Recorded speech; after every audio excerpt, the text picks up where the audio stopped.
Hi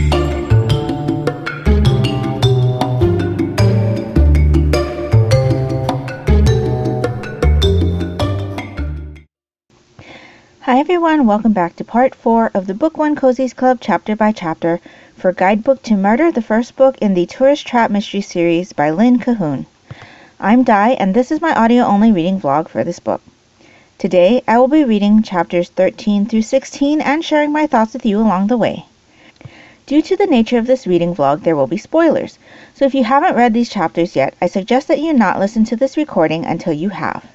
If you would prefer to hear my general thoughts on this book in its entirety, keep an eye out for my Book One Cozies Club series First Impressions video, which will be posted sometime after the reading vlogs for this book have commenced.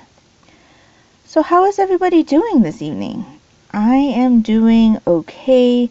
Today was another stressful work day for me, but I am glad that it is over for now. Tomorrow will be even worse because I just found out that I will be the only one holding down the fort. So that's no fun, but we are in the home stretch for this book, second to the last section. I'm really looking forward to seeing what things come about in these chapters, and maybe seeing if we find out more information about the officer's marital situation and see how things unfold. So I am going to go ahead and again listen to the audiobook version from Hoopla.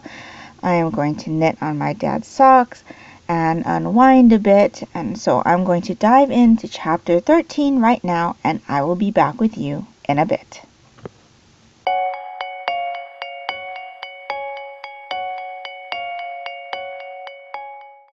So I just finished chapter 16.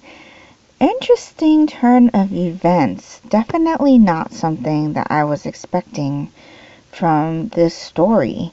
I have to admit that at the beginning of these chapters, I thought that Jill was being very petty with Greg about, the fact that she still hasn't confirmed, by the way, that he's probably taken. I wish she would just come out and ask him, or try to make conversation about it at least, because her constantly changing way of addressing him and interacting with him is getting a little tiresome for me.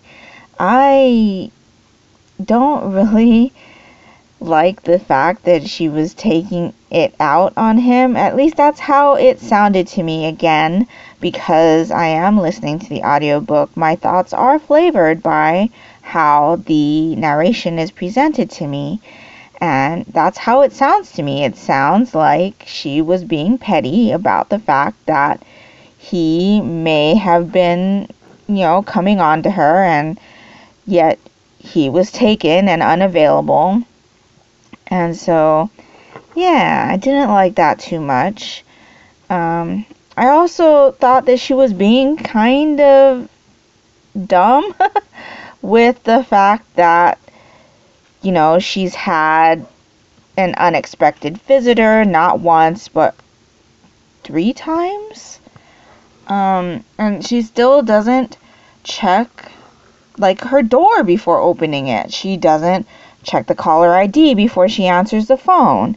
And they just seem like dumb mistakes to me. Even this far in the book, after she's gotten so many threats and this Ammon guy keeps showing up on her doorstep unannounced and calling and making veiled threats, if that's what he was doing. Which brings me to another thing. Do we think that he knows what's just been found has been on the property this whole time? Because that could be a reason why he's so eager for her to sell. And not just the whole, the mayor wants to develop the property thing. Yeah, lots of things that are brewing at the moment with this story.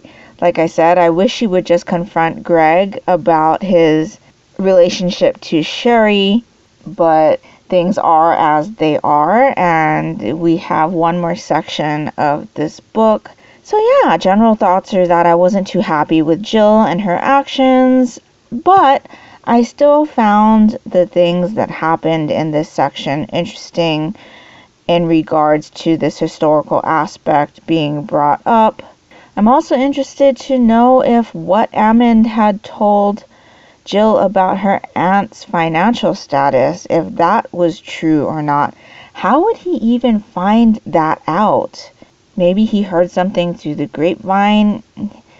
He seems like the type of person that would look into things that he shouldn't be looking into, though, so maybe he did some digging in hopes to try to get Jackie to persuade Jill into selling. I mean, he even came out and told Jill that he was hoping her aunt would talk some sense into her. So, yeah, I'm interested to see how this is all going to end up. If what was just found is going to play into the conclusion of our story, hopefully Jill will finally confront Greg about Sherry, or at least get some, closure, get some firm decision information. I don't even know what I'm saying right now, but hopefully we'll have a more clear idea of where this road between Greg and Jill is going. Because to me, it sure seems like he's interested in her. She's obviously interested in him. So there's got to be something that, Sherry's his ex who just doesn't want to let him go. It sounds like she probably cheated on him with the way that he was commenting on the letters from, what was his name? Bob? Was it Bob? Or is Bob the son? I can't remember, but Jill had talked to the elderly. I would guess he would be elderly or older gentleman about his relationship with Miss Emily's son and what happened in their past when they were serving the military together. And so, yeah, definitely sounds to me like Sherry stepped out on him. But again, we haven't ventured into territory regarding Sherry, so I don't even think Greg knows that Jill knows Sherry's name. No, maybe he does, because I think it was said when Jill was around. So, yeah. I am looking forward to seeing how this is all going to turn up, and I'm hoping that we get a clear understanding of where Greg is and where Jill is by the end of this book. Looking forward to finding out the actual motive to Miss Emily's death and seeing what's all going to happen as this installment closes. I have to be honest, I'm a little sad that we're not getting more scenes in the bookstore, but I can guess that we're probably going to get more of those as this series goes on. It is just with the circumstances of where this story is at and what's happening in Jill's life because of the inheritance that we're not getting that. But I am appreciating the little tidbits about how she and Amy met and, little insights into the store and things like that. So anyway, let me know down in the comments below what your thoughts are on these chapters. What do you think about Greg and Sherry's relationship? Do you also feel that Greg has feelings for Jill? And do you think that the find that happened at the end of chapter 16 is going to play into the conclusion of this story? I definitely love to hear your thoughts. Don't forget, you can come talk to me on the Mystery Madness Goodreads group or the March Mystery Madness Discord. Both of those links are down in the description box below if you're more comfortable chatting in those areas. But I will be back with you tomorrow for the final part of this Book One Cozies Club chapter by chapter. We will be reading chapters 17 through 21, so it is going to be a longer section, but that will conclude this book, and I am looking forward to it. So I will be back with you tomorrow. I hope you're all having a great evening, and I will talk to you later. Bye!